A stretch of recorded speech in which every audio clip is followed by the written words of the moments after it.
92.7 Urban Lifestyle Radio Station.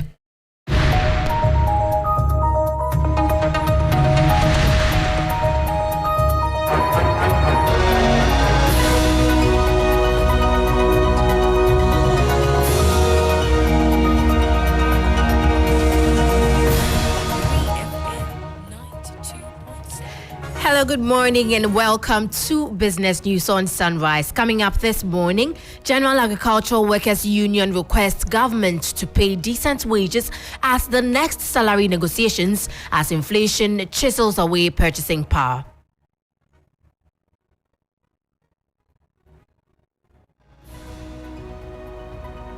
I think this type of unfair remuneration system that we are practicing in Ghana should stop now.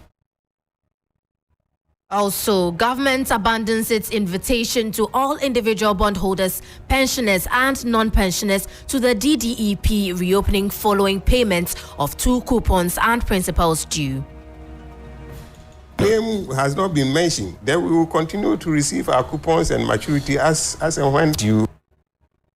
Plus, CIMG 2022 Customer Satisfaction Report indicates only 5 banks in the country scored above the 98% threshold in customer satisfaction.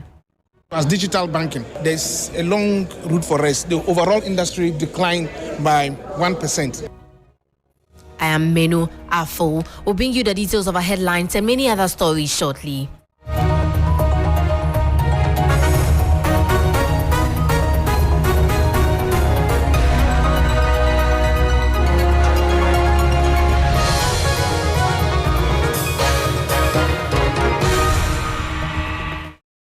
Thank you for staying with us. In our first story, the General Agricultural Workers Union, GAWU, is requesting government to pay decent wages at the next salary negotiations.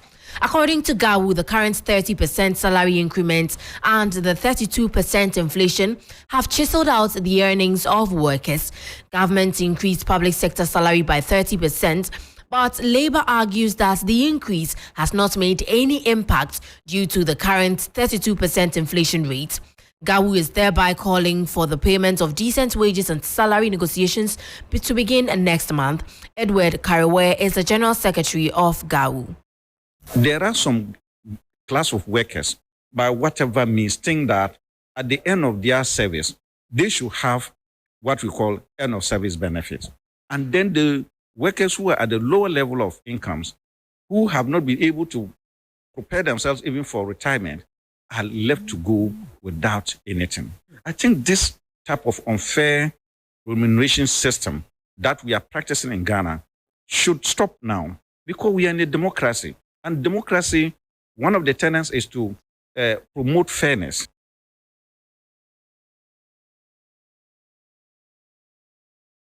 You heard Edward Kariwe, General Secretary of GAWU. Still on decent wages, the Trades Union Congress, TUC, is calling for a robust government policy to address this issue. Let's hear Nadia Abuga of TUC. Even as the TUC undertakes these efforts, I believe a review of the labor law would provide a more comprehensive grounds in addressing some of these related matters. I therefore wish to call on all stakeholders to join the TUC as it calls on government to fast-track the review of the labor law. Nadia Abuga of the TUC there. In more stories, government has started paying 2 of the coupons and principals due on September 18, 2023 to pensioner bondholders. According to Pension Bondholders Forum, other individual bondholders who are not pensioners are just like pensioners, also receiving the 3 coupons and 1 principal due. This situation, therefore, effectively confirms that government has abandoned its invitation to all individual bondholders, pensioners and non-pensioners to the DDEP reopening. Dr. Eduanani Entry is convener of Pensioner Bondholders Forum. We can't be part of the reopening. It is as simple as that. And I believe somebody did not avert his mind to that these are exempted group. So if we are inviting people, it is people who were supposed, who had a chance to come. and didn't come. And if you look at the statement that has been, that the government, it said, we are doing this because some people who were supposed to come couldn't come early. If we are still included, then we will not get this, our coupon, until the offer is closed and settlement day has come. Name has not been mentioned. Then we will continue to receive our coupons and maturity as and when due. That was Dr. Edu Anani Enchi, convener of Pensioner Bondholders Forum. Now, according to the CIMG 2022 Customer Satisfaction Report, only 5 out of 23 banks in Ghana scored above the 98% customer satisfaction threshold. The report also measured service quality and customer loyalty for the 2022 fiscal year. CEO of Consumer Insights Consult Limited, Dr. Irenaeus Gundona, was the lead researcher. For 2021, only 2 banks met the threshold. For this year, we've seen an improvement where 5 banks met the threshold, although the index went out by went up by 3 digits, which is 98%.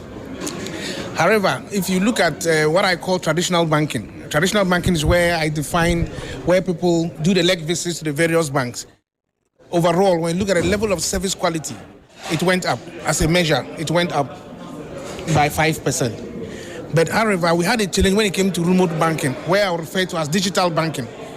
There's a long route for us. The overall industry declined by 1%. And if even worse, when you disaggregate the data to the various banks, the performance there was quite low.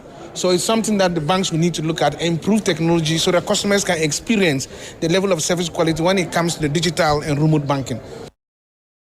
That was CEO of Consumer Insights Consult Limited, Dr. Irenaeus Gundona. Away from that, the Ghana Union of Traders Association has threatened a nationwide strike following what the association terms as harassment by officers of the Ghana Revenue Authority. President of GUTA, Dr. Joseph Obeng, described the situation as unfortunate and a threat to their operations. If we feel so frustrated, we will just close our shops in a matured way. But probably in the coming times, we will do it even more than closing our shops. That's what our people are telling us. We are also hoping that they will even challenge us at court because they will lose it. I'm not saying that they should resist paying taxes. No. I'm saying that they should resist impunity and harassment and intimidation because it's not legitimate. It's not correct.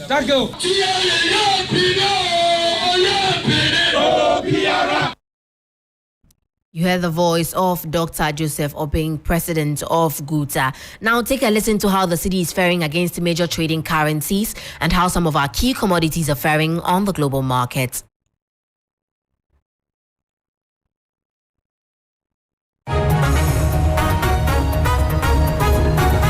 On the interbank foreign exchange market, where banks trade amongst themselves, the dollar recorded no price change and it's selling at 11 cedis 8 pesos. The British pound gained 3 pesos, selling at 13 cedis 75 pesos. The euro gained 6 pesos and it's selling at 11 cedis 89 pesos. However, be guided that these figures will be higher at a forex bureau near you. On the global commodities market, price of cocoa is up by 0.70%, selling at $3,595 per ton. Brent crude oil is down by 0.30%, selling now at about $93 per barrel, while the price of an ounce of gold is down by 0.55%, selling at about $1,920. An update from the forex and commodities markets. That will be all for business news on Sunrise. For more business stories, please check out our website, 3news.com. I am Menu Afo. Stay tuned. Sports news is up next.